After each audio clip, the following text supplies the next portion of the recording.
నమస్కారం, నా పేరు తేజస్విని. బీసీఎన్ ప్రేక్షకులందరికీ వినాయక చవితి శుభాకాంక్షలు. ముందుగా ముఖ్యాంశాలు. బుడమేరు వాగుకు పడిన గండ్ల పూడ్చివేతను పరిశీలించిన మంత్రి లోకేష్. విజయవాడ నగరానికి తగ్గిన వరద పోటు.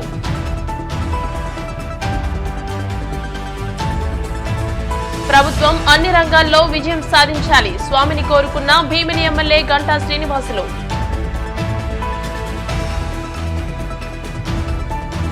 కాణిపాకంలో వైభవంగా ప్రారంభమైన బ్రహ్మోత్సవాలు. వరసిద్ధి వినాయక స్వామిని దర్శించుకుని పూజలు నిర్వహించిన చిత్తూరు కలెక్టర్ సుమిత్ కుమార్.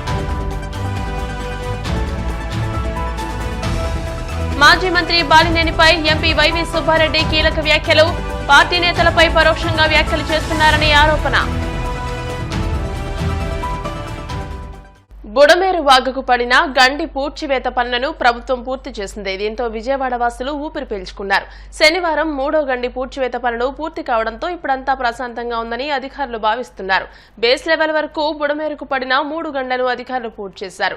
4 రోజుల పాటు నిరంతరాయంగా పనులు నిర్వహించినట్టు అధికారులు తెలిపారు. పూడ్చిన గండిని ఆ తర్వాత మరింత ఎత్తు పెంచి పటిష్టపరిచేలా చర్యలు తీసుకుంటామని అధికారులు, మంత్రులు వెల్లడించారు. మరోవైపు గండ్ల పూడ్చివేత పనుల్లో నీటిపారుదల శాఖ మంత్రి నిమ్మల రామనాయుడు నిమగ్నమయ్యారు. ఎప్పటికప్పుడు మంత్రి నారా లోకేష్ కు అప్డేట్స్ ఇస్తూ పనులను పర్యవేక్షిస్తున్నారు.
నూతనంగా ఏర్పడిన ప్రభుత్వం అన్ని రంగాల్లోనూ విజయం సాధించాలని సంపత్ వినాయక దేవుణ్ణి ప్రార్థించుకున్నట్లు విశాఖ జిల్లా భీమిలి నియోజకవర్గ ఎమ్మెల్యే గంటా శ్రీనివాసులు పేర్కొన్నారు. విశాఖలోని సంపత్ వినాయక ఆలయంలో వినాయకుడికి ప్రత్యేక పూజలు నిర్వహించారు. వేద పండితులు గంటా శ్రీనివాసరావును ఆశీర్వదించి స్వామివారి ఆశీస్సులు అందజేయగా అసిస్టెంట్ కమిషనర్ శాంతి ప్రసాదాన్ని అందజేశారు. అనంతరం గంటా శ్రీనివాసరావు మీడియాతో మాట్లాడుతూ ప్రజలు సుఖ సంతోషాలతో ఉండాలని, ప్రభుత్వం అన్ని రంగాల్లోనూ అభివృద్ధి చెందాలని అన్నారు. తన ఎన్నికల సమయంలో కౌంటింగ్ టైంలో గానీ, నామినేషన్ టైంలో గానీ ప్రథమ పూజితను వినాయకుని నమస్కరించుకోవడం వల్లే అన్నింటా విజయం సాధించినట్టు తెలియజేశారు. విఘ్నేశ్వరుడు యొక్క తొలి పూజలు మనం ఏ కార్యక్రమం చేపట్టాలన్నా కూడా ముందుగా గణేశుని పూజించి మనం తలపెట్టే ప్రతి కార్యక్రమం కూడా ఎటువంటి విఘ్నాలు లేకుండా విజయం సాధించాలని మనం ఆ పూజ చేసుకోవడం అలవాటు.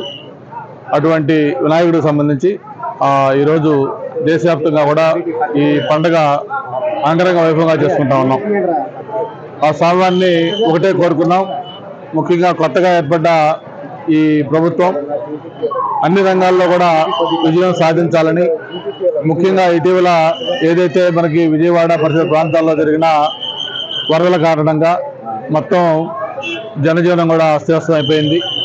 మరి గౌరవ ముఖ్యమంత్రి గత వారం రోజులుగా విజయవాడ సెక్రటేరియట్లోనే ఉండి మొత్తం పరిస్థితులు చక్కదిద్దుతున్న నేపథ్యం కూడా చూస్తూ ఉన్నాం.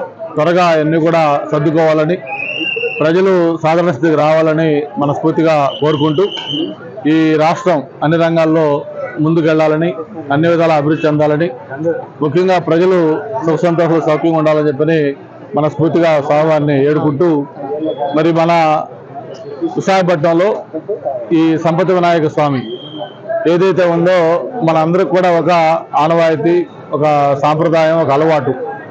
ఇక్కడ నుంచి తొలిసారిగా ఏదైనా కార్యక్రమం చేసే ముందు స్వామివారిని పూజ చేసుకుని వెళ్ళడం కూడా మనకి ఆనవాయితీ. మేము ఇది నాకు 6 ఎలక్షన్లు ఇప్పుడు దాకా నిలబడ్డాను. ప్రతి ఎన్నికల్లో కూడా నామినేషన్ అప్పుడు కానీ, ప్రచారం స్టార్ట్ చేసేటప్పుడు కానీ, అలాగే పోలింగ్ రోజు కానీ, కౌంటింగ్ రోజు కానీ, ప్రతి సందర్భంలో కూడా స్వామివారి దగ్గరకు వచ్చి స్వామివారి దర్శనం చేసుకొని స్వామివారి ఆశీస్సులు తీసుకొని ఆ కార్యక్రమం చేయటం ఆనవాయితీ, అలవాటు, సాంప్రదాయం. మరి ఇప్పటిదాకా కూడా స్వామివారి ఆశీస్సులతోటి అన్ని వాటిలో కూడా ఘన విజయం సాధించాం. ఆ స్వామి దగ్గరికి ఎల్లవెల్ల కృతజ్ఞతగా ఉంటామని చెప్పి కూడా మరొకసారి తెలియజేసుకుంటూ, మరి ఈ 9 రోజులు కూడా ఈ వినాయక చవితి ఉత్సవాలు బ్రహ్మాండంగా ఒక పండగ వాతావరణంలో జరుగుతూ ఉన్నాయి. ముఖ్యంగా అధికారులు కూడా, ఈవో గారి ఇతర అధికారులు కూడా చక్కగా ఏర్పాట్లు చేశారు. మరి దీనికి సంబంధించి సహకరించిన ప్రతి ఒక్కరికి కూడా పేరు పేరున ధన్యవాదాలు తెలియజేసుకుంటూ, మరొకసారి అందరికి కూడా ఆ వినాయక చవితి శుభాకాంక్షలు. అందరికి కూడా మంచి జరగాలని మనస్ఫూర్తిగా కోరుకుంటా ఉన్నాం. చిత్తూరు జిల్లా కాణిపాకంలోని శ్రీ వరసిద్ధి వినాయక స్వామి ఆలయంలో చవితి ఉత్సవాలను పురస్కరించుకుని బ్రహ్మోత్సవాలు వైభవంగా ప్రారంభమయ్యాయి. తెల్లవారుజామున 2 గంటలకి మూల విరాట్ మూర్తికి ప్రత్యేక అభిషేకాలు నిర్వహించారు. ఉదయం 3 గంటల నుండే భక్తులకు సర్వదర్శనాన్ని కల్పించారు.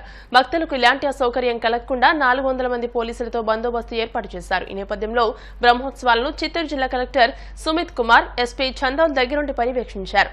ప్రభుత్వం తరపున కలెక్టర్ సుమిత్ కుమార్ పట్టు వస్త్రాలను సమర్పించారు. బ్రహ్మోత్సవాలను పురస్కరించుకుని 21 రోజుల పాటు నిరంతరాయంగా భక్తులకు ఉచిత అల్పాహారం, అన్నదానం ఏర్పాటు చేసినట్టు తెలియజేశారు.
చవితి వేడుకలను పురస్కరించుకుని చిత్తూరు జిల్లా కాణిపాకం వరసిద్ధి వినాయక స్వామిని చిత్తూరు ఎమ్మెల్యే గురజాల జగన్మోహన్ దర్శించుకున్నారు. ఈ సందర్భంగా ఎమ్మెల్యే మాట్లాడుతూ తాను గత 3 రోజులుగా వరద బాధితులకు చిత్తూరు మున్సిపాలిటీ పారిశుద్ధ్య కార్మికులతో కలిసి సహాయ సహకారాలను అందజేసినట్టు తెలియజేశారు. ఆలయం నుంచి సరుకులను పంపిణీ చేసినట్టు తెలిపారు. ఆలయ ఈవో మాట్లాడుతూ తమ పిలుపు మేరకు ఎమ్మెల్యే వరసిద్ధి వినాయక స్వామి పట్టు వస్త్రాల సమర్పణ కార్యక్రమంలో పాల్గొనడం సంతోషంగా ఉందని అన్నారు. గుంటూరు తూర్పు నియోజకవర్గ ఎమ్మెల్యే ఎండి నజీర్ అహ్మద్ తో కలిసి గుంటూరులోని వరద ప్రభావిత ప్రాంతాల్లో కేంద్ర సమాచార గ్రామీణాభివృద్ధి శాఖ సహాయ మంత్రి పెమ్మసాని చంద్రశేఖర్ పర్యటించారు. పాత గుంటూరు, ఎల్బీ నగర్, ప్రగతి నగర్, సొద్దపల్లి డొంక ప్రాంతాల్లో వరద నీటిలో చిక్కుకున్న ఇళ్లను సందర్శించిన చంద్రశేఖర్ కుటుంబాలతో మాట్లాడారు. వీరితో కలెక్టర్ నాగలక్ష్మి పర్యటించి తాజా పరిస్థితిపై ఆరా తీశారు.